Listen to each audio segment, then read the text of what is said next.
Good morning. Welcome to another episode of Hungry Sheep.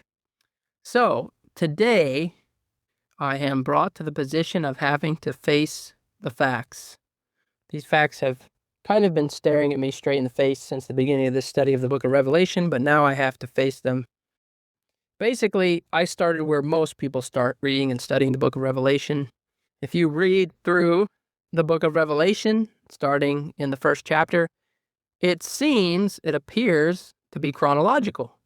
You have of course, the letters to the churches in the beginning, but starting from chapter 4 and onward, you have the throne room, and then you have the scroll unrolling, and you have the 6 seals, and then out of the 7th seal come the 7 trumpets, and out of the 7th trumpet comes the 7 bowls or vials of wrath.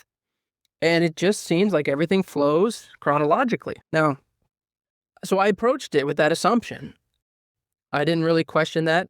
It seemed to me like the book moved forward in time, chapter after chapter, in a straightforward sequence.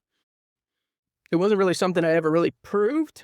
It was just kind of what I assumed, and it was kind of a bias I had, even though I was aware of the recapitulation view, the idea that the book is not completely chronological, but there are times where it recapitulates, it recaps events that it has already covered, revisits them just from different angles, maybe zooming in more or looking at the same events from a different perspective and so on. I was familiar with those, but I wasn't really convinced.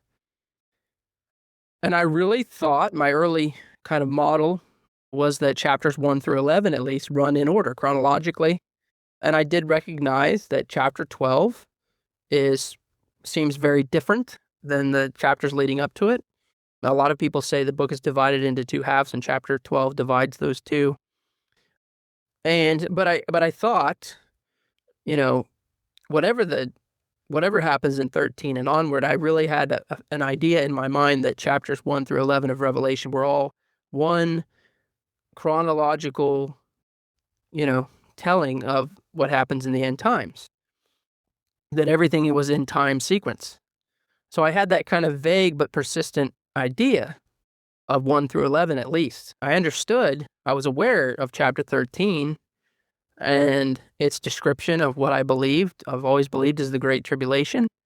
I was aware of that and how it might throw a wrench into things as far as the book being chronological, but now I really I'm forced to face that reality because, as I mentioned at the end of the last episode, getting into studying between the 6th and 7th trumpets in chapter 10 and 11, between those 6th and 7th trumpets, there is a period where the 2 witnesses prophesy for 1,260 days. That's the 42 weeks. And I'm going to talk about that in a minute. And that's really what has caused me, that along with chapter 13 has really caused me to discard with the chronological view, because it's just not possible to hold it in light of the layout of the book. And so, anyway, I held this assumption that 1 through 11 was all in chronological order, at least until chapter 12, the book is chronological. So, now, what has changed? Well, there are 2 strong observations that eventually forced me to have to reevaluate and really face the facts on this. I compared Matthew 24 with Revelation 6. You'll remember I talked about that when we studied Revelation 6, the 6 seals, and I was convinced, and I'm still convinced, that the cosmic signs of Matthew 24 verse 29 directly correspond or match the 6th seal, that those are the same reality. And I'll just go and read those together so you can see the strong connection here. So if we go over to Matthew and chapter 24, verse 29, and there it says this. It says, immediately after the tribulation of those days. Okay, we know the tribulation of those days from verse 21 is the Great Tribulation. It says, immediately after the tribulation of those days shall the sun be darkened, the moon shall not give her light, and the stars shall fall from heaven, and the powers of the heavens shall be shaken, and then shall appear the sign of the Son of Man in heaven. And then shall all the tribes of the earth mourn, and they shall see the Son of Man coming in the clouds of heaven with power and great glory. And then you compare that those three cosmic signs, right? The sun and moon being darkened and the stars falling from heaven. You compare that with the sixth seal, Revelation 6, I believe it's verse 12. Let me get to it. Yep. And I beheld when he had opened the sixth seal, and lo, there was a great earthquake. Here it is. And the sun became black as sackcloth of hair, and the moon became as blood, and the stars of heaven fell unto the earth, even as a fig tree casteth her untimely figs when she is shaken of a mighty wind. And you remember that right after that, the sign of the Son of Man appeared. Well, in Revelation 6, they see the Son of Man because they're saying, the men of the earth that are fearful say to the mountains and rocks, fall on us and hide us from the face of him that sitteth on the throne and from the wrath of the Lamb. For the great day of his wrath is come, and who shall be able to stand? So I'd always made that connection. I talked at length about that and then when I was going through chapter 6. And that convinced me that the sixth seal marks the end of the Great Tribulation. And that became a very strong, anchor of interpretation for the book. That the Great Tribulation ends at the sixth seal. Along with that connection that led me to the belief, the conviction that the Great Tribulation ends at the sixth seal, was this second conviction that I recognized. I knew, I didn't really talk about it much, but I knew that Revelation 13 clearly describes the Great Tribulation. So I knew, even though I believed and talked about how the Great Tribulation ends the sixth seal, I knew that Revelation 13 later describes the Great Tribulation. I knew that. I couldn't deny the beast there in that chapter, Revelation 13. I couldn't deny the 42-month period, the persecution of the saints, that this was, in fact, the Great Tribulation being described.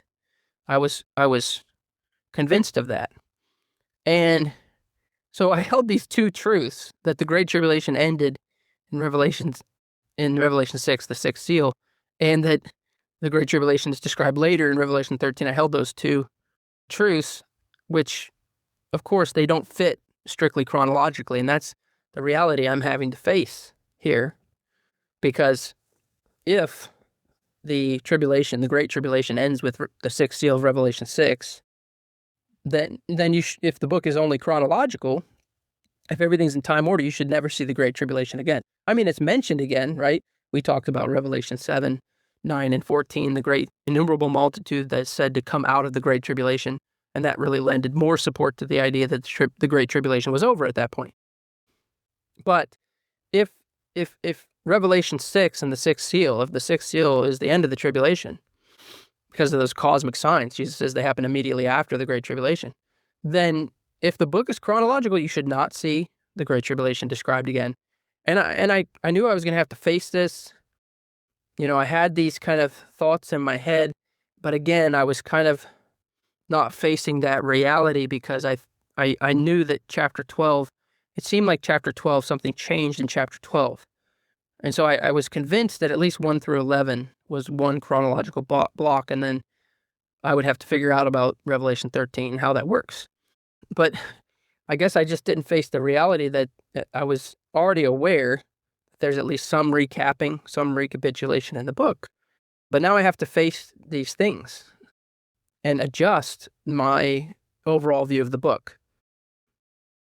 And so why didn't I abandon the chronological reading earlier? My old model kind of protected the first 11 chapters from the rest of the book, like I talked about. I believe that formed a unified block, but I hadn't looked into the details. And the Revelation 13, the Great Tribulation, Revelation 13, didn't really disturb me yet until I started thinking about this more deeply. And so, I kind of unconsciously treated chapters 12 through 13 as if they followed a different structure, different rules, right? But I didn't notice, here's the big thing I noticed, and I talked about this at the end of the last podcast. I didn't notice that the 42 months, which we know are the period of time of the Great Tribulation, I didn't know that they were present in chapter 11, even before chapter 12, which seemed to me to be like a dividing point in the book. I didn't realize that the 42 months were present before that in chapter 11. That was the missing piece. I kind of recognized the Great Tribulation in Revelation 13, but I didn't realize that Revelation 11 contains that same 42 months describing the same period. And when I noticed this, it really forced me to face the facts, even though I guess I'm begrudgingly moving over to this other position of a recapitulation theory of the book very begrudgingly, because, as I've talked about before, when you look at the seals and then compare them to the trumpet, it just reads like everything's in order chronologically. You know, you have the seals, they complete, then you have the trumpets, and then they complete, and then you have the bowls. And it just seems to read chronologically. And yet, and along with that chronological kind of feeling to it, you also have the fact of increasing severity of the judgments. And the seals, you have a fourth of the people die, and then in the trumpets you have a third of the people die. So it's increasing severity. So it just didn't seem to me like that fits with recapitulation. If it was recapitulating, if it was going back over ground that was already covered just from a different angle, you would think that the death tolls would match. So anyway, in light of the 42 months here at the beginning of chapter 11, I couldn't really maintain this chronological position of the book, the strict chronological position of the book. So it didn't change my doctrine, it just changed my structural idea of the whole book. You know, my beliefs about the tribulation have stayed exactly the same. What changed was how my understanding of how Revelation presents the time frame. So, as I said, Revelation 11 became the kind of the turning point in my thinking, and it does not contradict my earlier insights. As I said before, I was considering this recapitulation view. So this is more of a clarification. This is my thought developing more and more. So, my own logic was kind of pointing in the direction of recapitulation, and now I have to face that. So, you know, I had to account for the fact that the Great Tribulation occurs before the sixth seal. I talked about that, comparing Matthew 24 and Revelation 6, and also that it appears in Revelation 11, the 42 months, the two witnesses, and also in Revelation 13, the beast's reign. They're not three different periods, right? There's not, one set of 42 months in Revelation 11 and then another set of 42 months in Revelation 13. That just seems very unlikely. They're just three visions of the same period. So this explains a lot, and it helps me to move in a good direction for the rest of the book.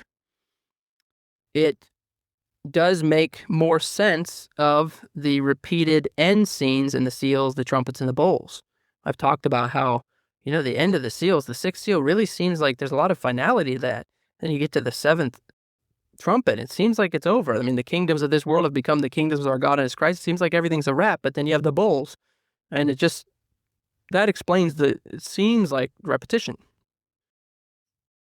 And so it fits, right? The only thing it still remains a mystery is this idea that the escalation between the seals and the trumpets and the bowls of wrath, which really was one of the reasons I was sticking with the chronological view, was probably the strongest reason. So, in any case, my interpretation on Matthew 24 still stands the same. My understanding of Revelation 13 is the same. It's just now I think that the book is recapitulating, recapping, rather than the whole thing being strictly chronological.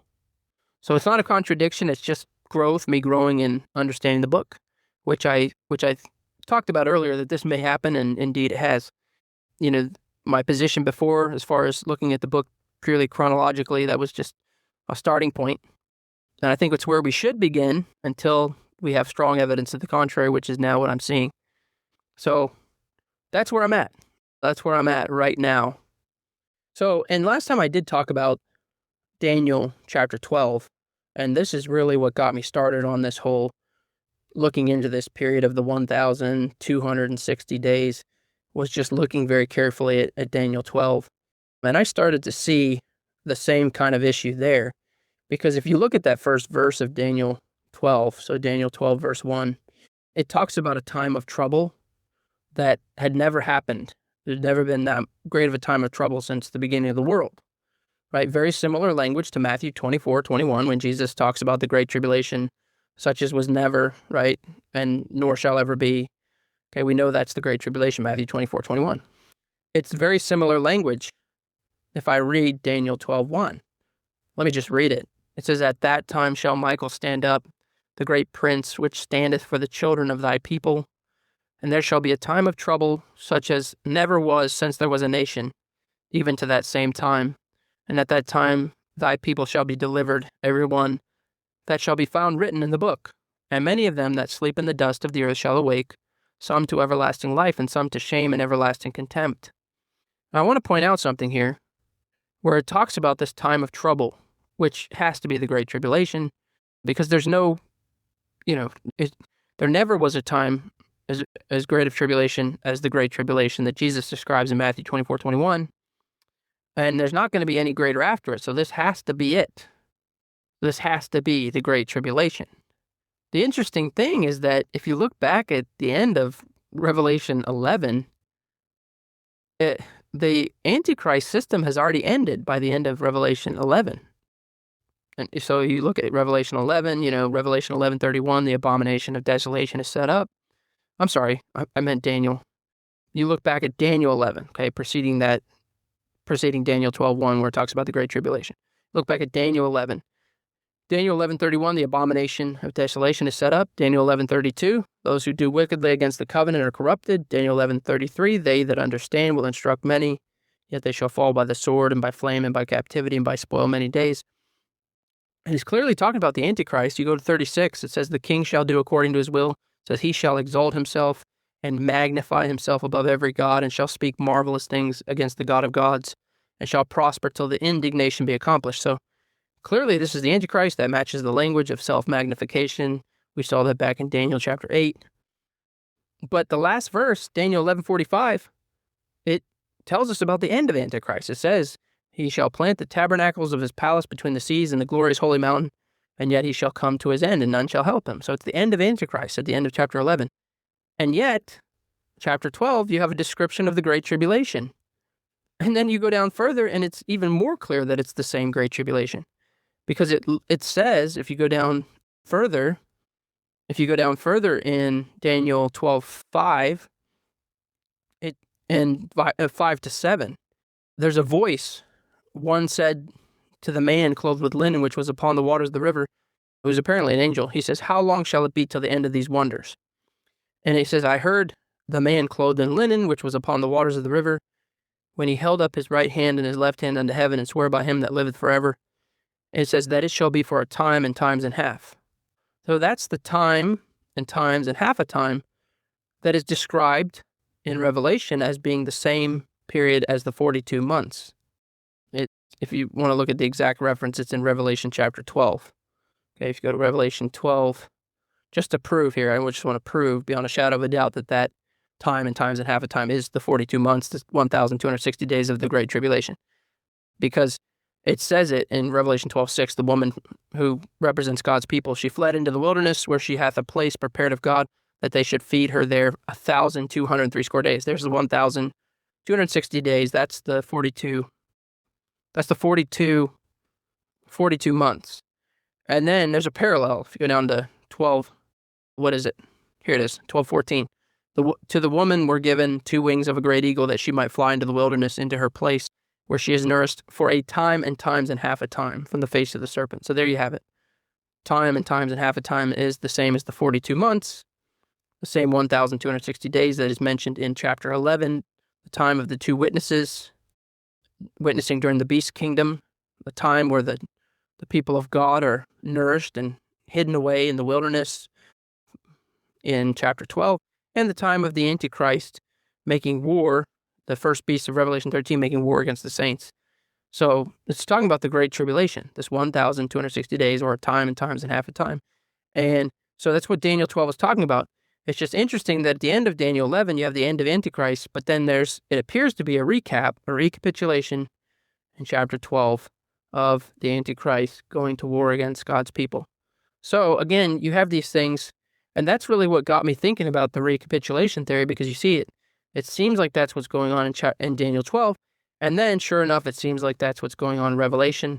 So that's where I'm at now. I'm now, and I think this might help in studying the book of Revelation. I think it might help because then now we know maybe to look into comparing the seals on the trumpets and the bowls and looking for some more parallels than maybe we were going to look for if we didn't think they were maybe synonymous, happening at the same time. So this will be a shorter one just because I'm explaining the conundrum I was running into here. I hit a wall with the chronological view of the book, and now I have to move and modify to a view of recapitulation. So that's where I'm at. All right, so next time we'll continue forward in chapter 10. God bless you and have a great day.